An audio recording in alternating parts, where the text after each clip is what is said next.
Hello and welcome to Bible Study with Alice, and today we're on day 3, 1 Chronicles Chapter 3 of our daily Chronicle reading. We're reading from the ESV translation, but you're more than welcome to join us from a different translation.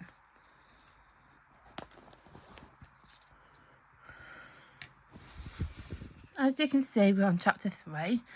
These videos are filmed in real time. Today is dated the 18th of May 25 and it's a Sunday.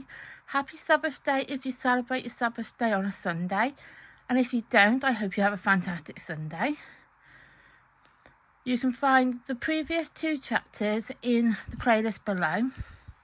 There is a couple of disclaimers that I like to do at the start of the video. And that is, one, these videos are unedited. And also, I'm going to probably stumble my wording, and also badly mispronounce some of the names, especially in the Book of Chronicles, because the biblical names are so complicated to pronounce, and I am probably mispronouncing them. So I do apologise about the mispronunciation. I'd just like to get that out there before we get started. So let's get started. Descendants of David.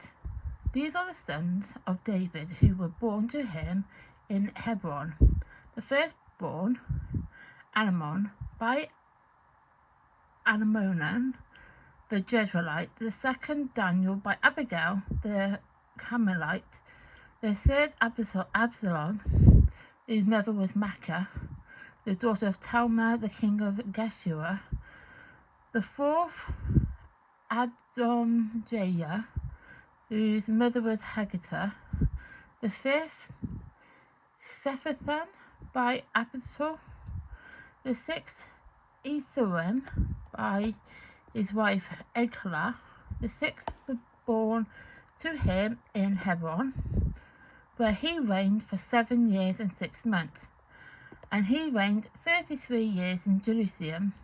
These were born to him in Jerusalem: Similah, Shobed, Nathan, and Solomon. 4 by Bathsheba, the daughter of Eminal. Then Ebha, Elishama, Elizabeth, Nogah, Negahah, Japhahir, Elishama, Elidadah, and Alavelet. 9. All these were David's sons, besides the sons of the concubines, and Tamar was their sister.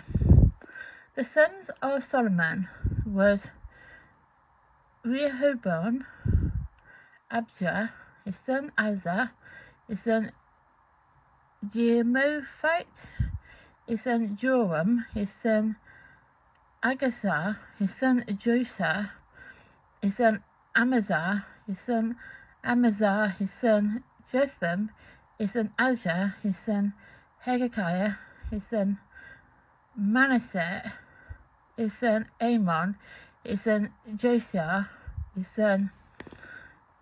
The sons of Josiah, Jonah, the firstborn. The second, Jechemiah. The third, Zedekiah. The fourth, Shalom.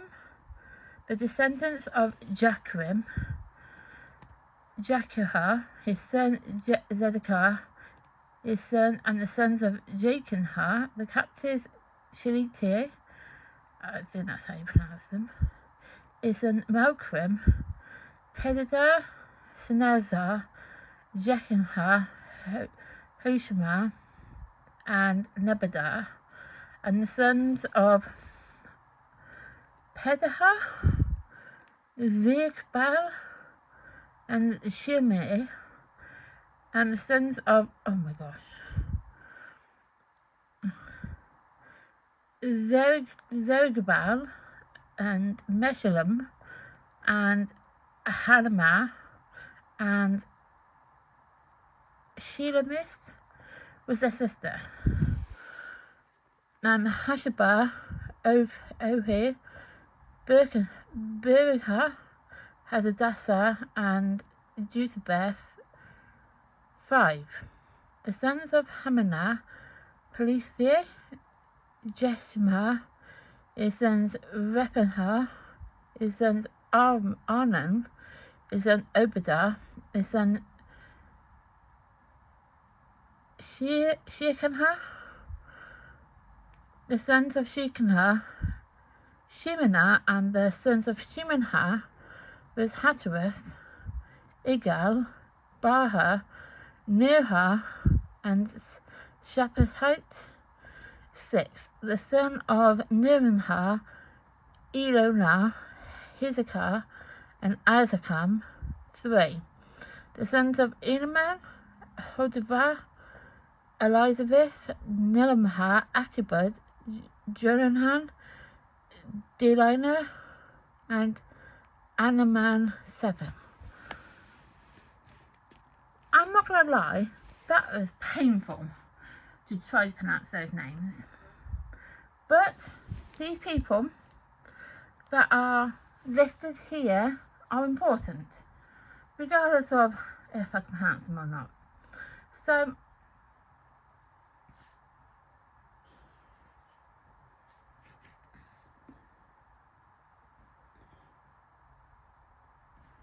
basically, the point of the Chronicles is it's to basically show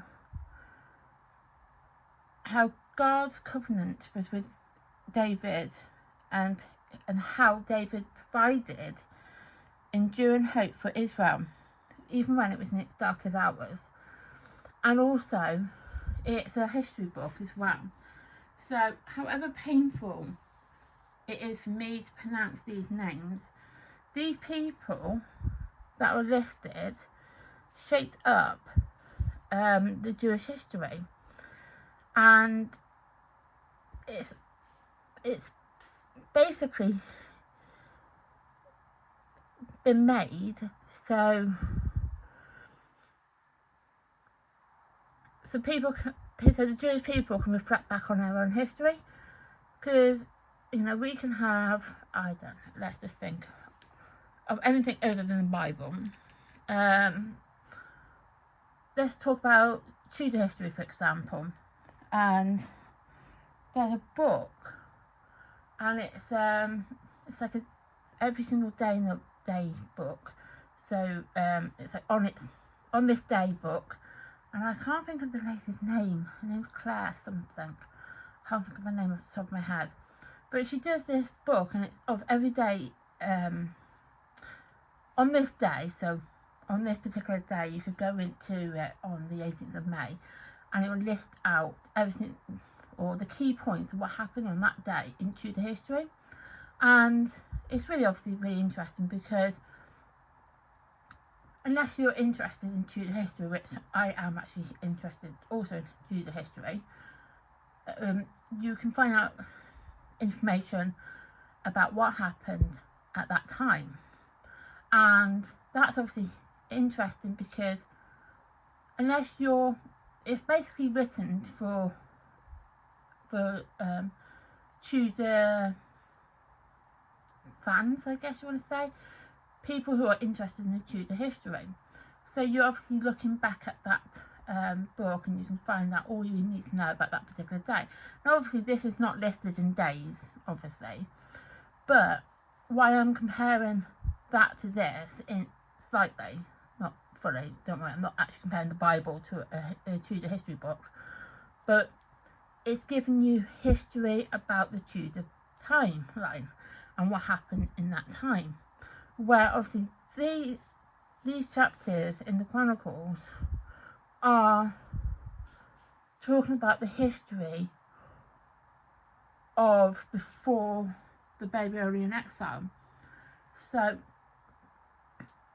the Jewish people who come back, after the Babylonian exile, they've got something to reflect on and to be able to look upon. So these people, the descendants of David, they're obviously going to lead down to eventually to Jesus, which is obviously the key theme and the central theme of the Bible. It's done in a way. I mean, if you're opening up a Bible for the very first time, you're going to be looking at it and be thinking, well, I don't like the look of the Book of Chronicles because it's just listing a load of names mainly. But it's done because it says Chronicles, and Chronicle is chronological. You can see it's like a chronological order. Chronicles, chronological order, sort of thing. So, obviously, we've looked at in chapter 1 from Adam to Abraham, the genealogical of David, and now we're looking at the people after David. So, chapter 2 is looking at the people before David, and obviously this is way before David because it's from Adam to Abraham. And then this is looking at the people before David, and now this is looking at the people after David. It's obviously not going to go right down to Jesus because, you know, it's done in steps. And obviously, you know, when we go into tomorrow's ones, we're going to be looking at the descendants of Judah even.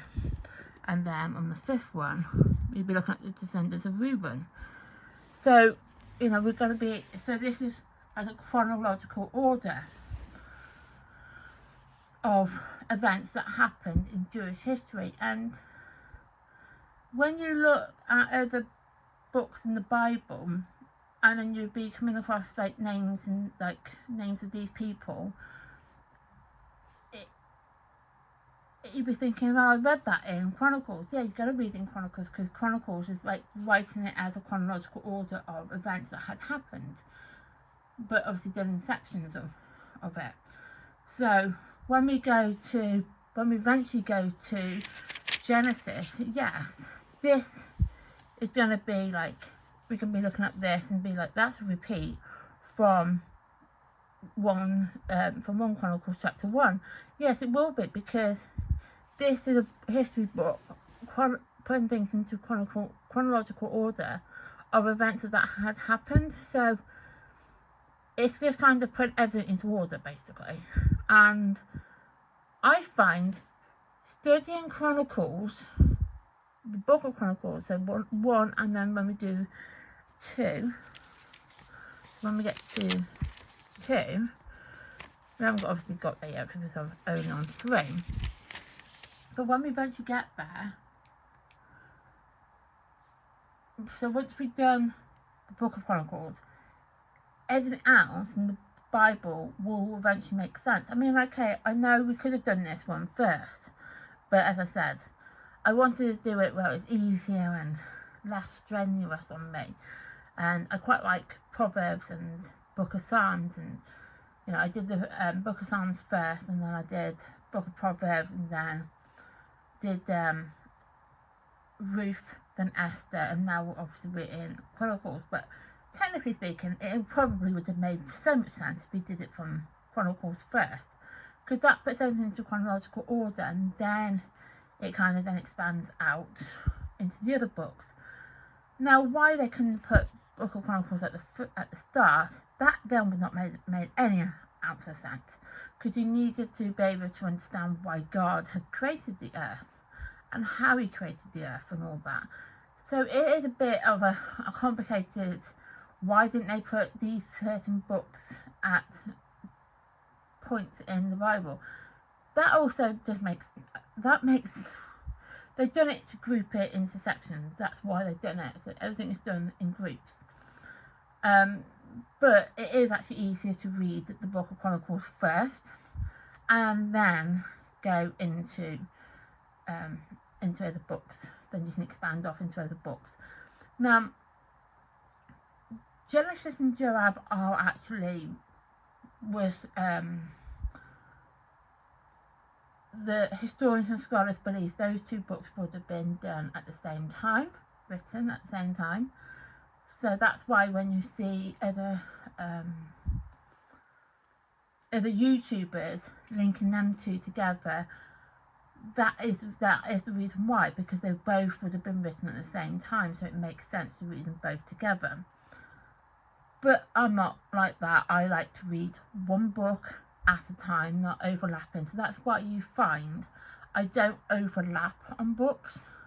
I will read one book at a time and then one chapter each day, because that makes it for me a lot more sense to do it that way. Now, we're not here because everybody wants to do it in their own way.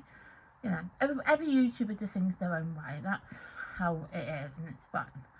But the Book of Chronicles, I believe, should technically, I know I didn't do it, should technically be read relatively early on into the study of the Bible. So it could be the first, second, third, fourth. I mean, we've obviously, as I said, we've done Psalms, Proverbs, Ruth and Esther. So we've already done 4 books. We're on the 5th one now.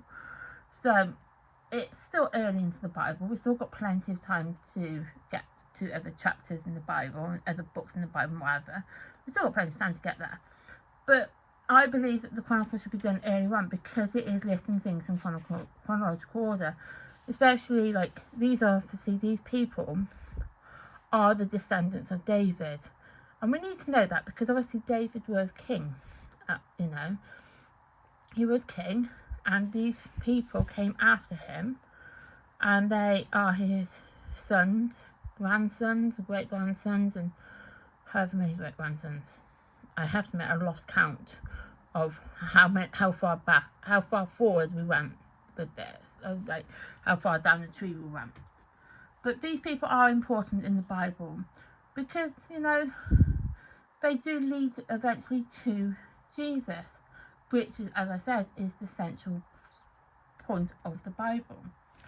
So that is chapter 3 complete. So we're on day 3, and we're on the 18th. So it's Sunday today. I didn't know I was going to say 13th then. 5 to 5. So yeah, so we're on day 3. Tomorrow we'll be doing day 4. Well, chapter 4. Day 4, chapter 4. Tomorrow. So thank you for watching. Please like my content. Please subscribe to my channel, and please turn on the notification bell so you get notified of content like this that gets uploaded to the channel. Thank you and goodbye.